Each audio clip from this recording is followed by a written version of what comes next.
When Sarah and her family moved into Maplewood Manor, they thought they had found their dream home. The old Victorian house, nestled on the outskirts of a small town, was spacious and full of charm. However, from the moment they arrived, strange things began to happen. On their first night, Sarah woke up to a soft whisper.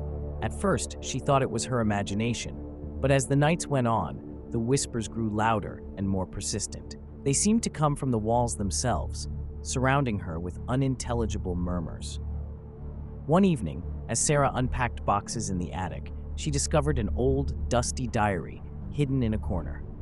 The diary belonged to a young girl named Emily, who had lived in the house over a century ago. As Sarah read through the pages, a chilling tale unfolded.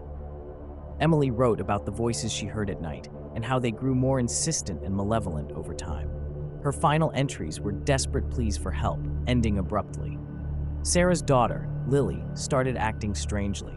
She talked about an imaginary friend named Emily, who told her secrets and played with her at night. Sarah's concern grew when Lily began drawing disturbing images of shadowy figures and writing phrases like, "Help me," and "They're coming," on the walls. One stormy night, Sarah's husband David was working late in his study when he heard a loud crash. He rushed to the source of the noise and found a mirror shattered on the floor. In the reflection of the broken glass, he saw a fleeting image of a pale girl with hollow eyes staring back at him. Desperate to protect her family, Sarah sought the help of a local historian. He revealed that Maplewood Manor had a dark history. Over the years, several families had lived there, each experiencing tragic and unexplained events. The house was said to be cursed, with the spirits of those who died there trapped, unable to find peace. Determined to save her family, Sarah decided to confront the spirits. She gathered her family and performed a cleansing ritual she found in Emily's diary. As they chanted, the house seemed to come alive. The walls shook and the whispers turned into screams. Shadowy figures emerged, swirling around them. With a final, powerful incantation, the spirits let out a deafening wail and vanished.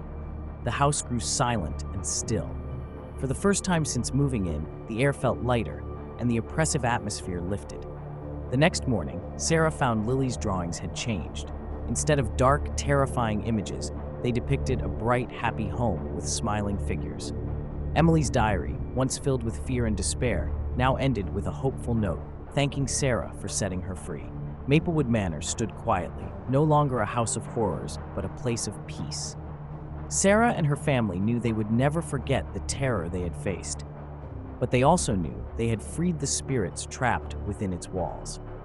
As they settled into their now peaceful home, Sarah couldn't shake the feeling that they were being watched. One night, as she was drifting off to sleep, she heard a familiar whisper. "Thank you." Narrator, thank you for listening to the Whispers of Maplewood Manor. If you enjoyed this story, please like, share, and subscribe for more tales of terror. And remember, some homes carry secrets that should never be uncovered.